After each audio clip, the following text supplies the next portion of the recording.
Welcome to the Multipurpose Room, a podcast helping school organizations and school administrations achieve their goals. Each episode discusses real-life topics that PTAs, PTOs, and school staff are dealing with. Our hosts and guests offer practical tips, learnings, and best practices to achieve their desired outcomes. And here are your hosts, Wesley and Deborah Jones.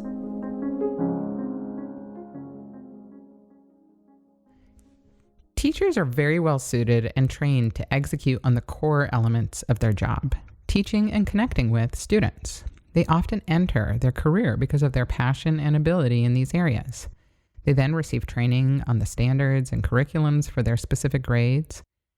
Where not as much focus is placed, however, is on the communication with parents. I know from speaking with teachers that these parent communications can often be anxiety-provoking experiences. Teachers are left to figure out what to communicate, how to communicate it, how often, what different parents need. Even veteran teachers have to figure all of this out year after year because they get a new batch of parents and students. Or in this year, new curriculums, new methods of communication, new methods of teaching. Today, we're fortunate enough to have a former teacher who now works with teachers on these types of communications. Welcome, Lindsay. Why don't you tell us a little bit about your background? Absolutely. So I started out as a marketing and communications degree. I came from a family of educators and I was very determined not to follow in their footsteps. But it took me about a single year to figure out that really was my passion and my calling. So I got a degree in education and I taught for 5 years and then got a master's in school administration and did a little bit of that. Eventually, I switched over and joined the ed tech industry. I've been doing that for about the last 12 years. I worked for some amazing companies. And currently, I'm the vice president of strategy and success at ClassTag. Thanks for being here. And earlier you just mentioned that you were a teacher and prior to working at ClassTag, I'm sure as being a teacher and going through that education experience, you were taught a lot about, how to work with students, but not specifically how to work with probably parents and communicating with them. Can you talk a little bit more about preparing to work with parents and then some of the more anxiety provoking things that you remembered as being a teacher that you weren't prepared for in school? Yeah, absolutely. I was very well prepared to go and speak with 7 and 8-year-olds. I had a lot of confidence in that area. I love teaching and working with them, but I was underprepared to have meaningful engagement with parents. So giving bad news to family members was probably very high up on my list of anxiety-provoking activities. Recommending a child for testing, having IEP meetings, parent-teacher conferences, all of those different activities, I just was really underprepared for and wasn't very successful when it came to those activities. What were some things that you think made those communications so hard? My education really prepared me well for the pedagogy and the tactical skills of teaching, but communicating effectively really wasn't one of the skills that we focused on in that program. So, when you're student teaching, you're not having a parent-teacher conference solo. You're working with a mentor teacher. And all of a sudden, when I graduated and I had my first set of conferences and my first experiences with family engagement, I was a 24-year-old young adult looking at all of these other family members and adults. And I was tasked with giving bad news to those family members at times, or news that wasn't always fun to hear. I was much more excited about making people happy and telling them good news and wanting people to like me. And I just hadn't flexed those muscles and I hadn't had the experience of really learning how to communicate effectively. It was just something that was really taught, but it's extremely important. And I wasn't prepared well for that. Yeah, that's fair. There's whole business courses on crucial conversations and how to have difficult conversations and how to convey things in a way that doesn't invoke immediate defensiveness or negative emotion from the other side. And so I can imagine that, especially like you said, as a 24-year-old, those are skills that you haven't necessarily, or muscles you haven't necessarily flexed. And given that there's all these courses, weeks dedicated to developing those skills, and you haven't had that at that time, I can just imagine that being really tough. What did you do to prepare? Honestly, I think back to my first parent-teacher conference, and it was a disaster. I was very confident walking in until I just wasn't. I completely failed to give that honest, real, meaningful feedback that parents needed to hear when they came in. Again, I was just trying to kind of make everyone happy and wanted everyone to feel good, which is important, but parents cannot effectively advocate for their children if they don't have that entire story. If I was only giving, the good news and all the amazing things that were happening in the classroom, they didn't understand those gaps that their children may need to fill. And so we couldn't really build a true meaningful partnership trying to achieve goals together because I wasn't honest, or I glazed over things with some, rose-colored glasses. So I knew immediately after that first round of parent-teacher conferences, that was the skill set that I needed to hone.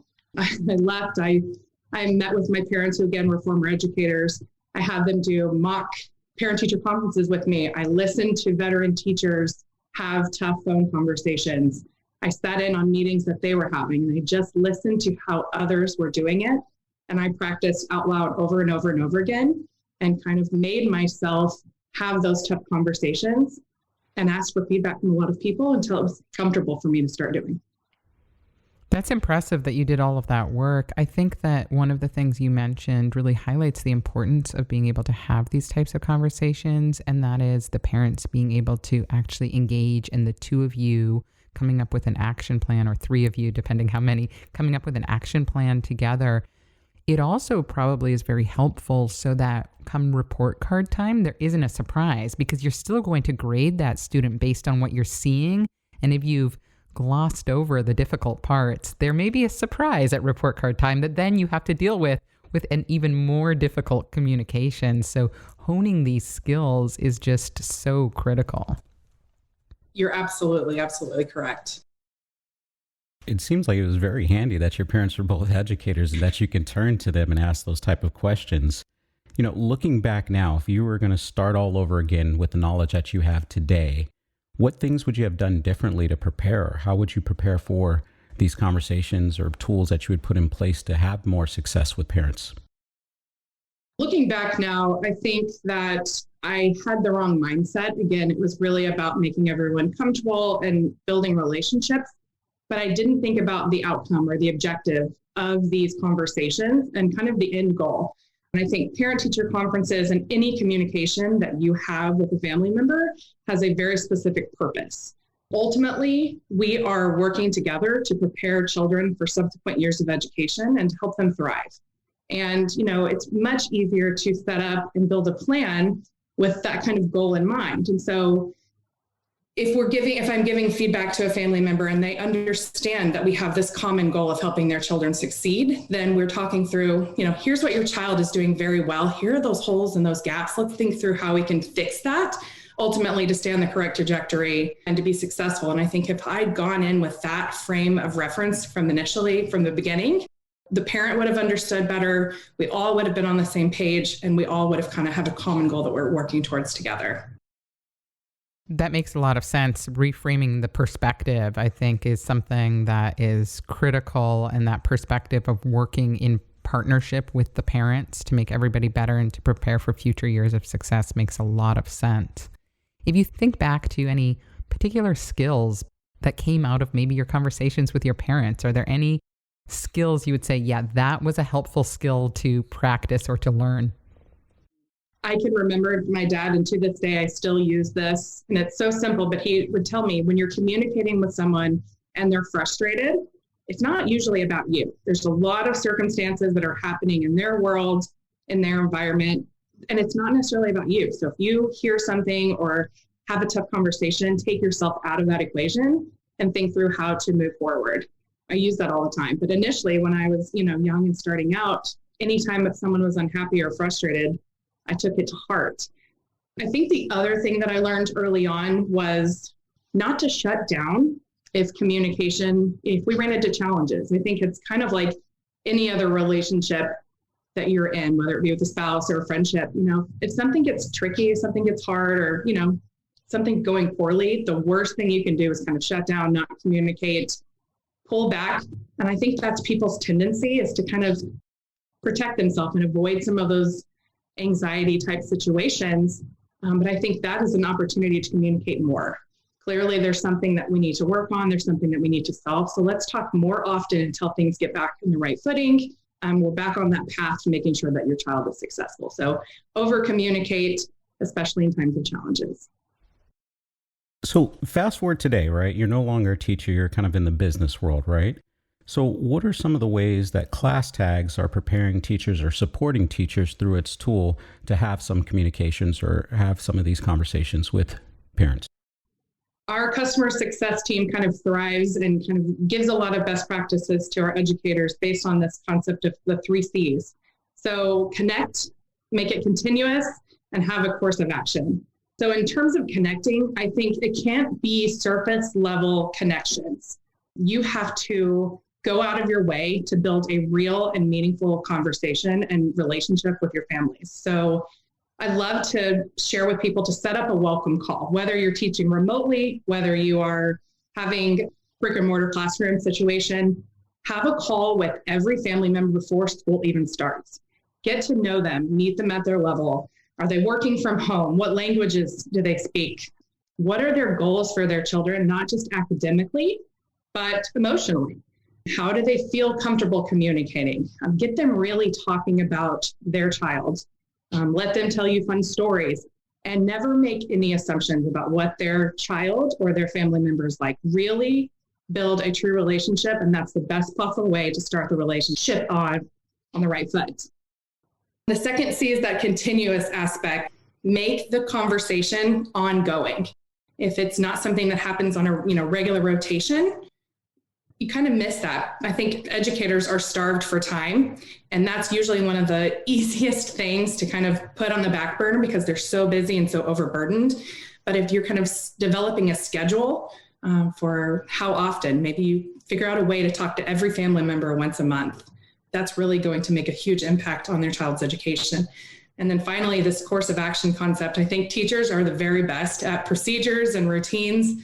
And just like any other classroom routine that you establish, I think establishing a communication routine with family members gets everyone in the habit and really opens that two-way dialogue to happen well.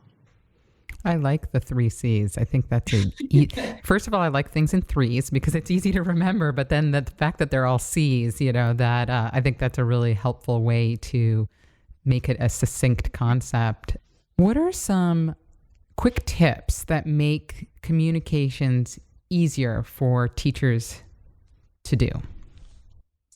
Another thing that I always advocate is finding a tool that helps you consolidate. I think you have the letters home in the backpack and the emails and the phone calls and social media. I think people are communicating all over the place these days, which is fantastic. But for even parents that really want to be engaged and really want to be involved in everything, if you multiply that times 2 or 3 kids, and suddenly you have information flying at you from every direction, and it's really hard to stay on top of anything. So finding a tool that helps you to consolidate everything into a single place, have a calendar, have communication, and gosh, if I delete an email, I'm never going to find it. I need it all in a single place. So that's one of the things I just love about ClassTag. It's just really a place to build an ecosystem that parents can use to communicate and know everything that's going on within the school, district, and classroom. So equally, principals and superintendents, administrators, they all play a very important role in this communication back and forth between teachers and parents and getting the best support for students. What would you say to administrators? What can they do to help prepare teachers or to support teachers? I think providing opportunities for ongoing professional development is absolutely critical. Knowing that that's a topic that's not covered as well as it should be covered in most college education programs, I think helping teachers to build confidence in that area, provide different opportunities to learn in that area and to kind of flex those skills is super, super important. I think, oftentimes we give teachers tools and professional development around a specific tool to make their life easier, but some of the soft skills are equally as important to pair with that training as it is to just give them a new tool to use. So I'd say combining all of those together really helps make a difference. And what about parents in this scenario? If you could mold parents to do exactly what you would like them to do so that way the situation is as easy as possible, what would you recommend parents do to help facilitate these conversations and support their children? respond. And I'm a parent on the other side of this, so I'm very guilty of this. I consume the information that my teachers are sending, and I smile when I see a picture of my, child, and I hear all these great things. But I tend to read it and go, "Oh, cool! This is awesome! I love it." And then on to the next task. Parents, just like teachers, wildly busy, but reinforcing that you're happy to see those engagements, that you love getting those notes, liking the pictures, responding to those emails. Really, that two-way engagement is so, so important. I've heard a lot of teachers tell me, I send stuff and parents don't necessarily respond, and I tend to not send as much. So I think having that cyclical communication back and forth makes a huge difference and really opens the door for better communication. I love that tip because I am guilty of that as well. I mean, I consume the information, I print out the snap words, I do the actions in there, but I don't necessarily respond back to the teacher and say that I've done the actions or that I appreciate the information, even though I would, I think, be frustrated if I didn't get it, right? Because I wouldn't know what's going on. So I appreciate it a lot. And I don't say that. There will be emails going to our teachers this afternoon. So thank you. What about parents who may also be nervous about communicating with the teacher? I mean, I think this is a two-way street. And I know for myself, I sometimes go to these parent-teacher conferences and wonder, I let the teacher lead and wonder, what am I supposed to ask? If I don't know as much about what they're doing in the classroom, what should I be asking about? I don't know the state standards. So what should I be asking about? Any tips for parents there? Absolutely. I remember going to my son's first parent-teacher conference. I think it's been 2 years ago. I was terrified. Absolutely. I was just as nervous to attend that conference as I was to host my first conference when I was teaching. It was interesting to sit down and kind of be on the other side of the table. It's very nerve-wracking. I think honesty is probably the most important thing that can happen in that communication. Parents are nervous, teachers may be nervous. It's okay to say, "Hey, I'm not totally sure what I should be asking.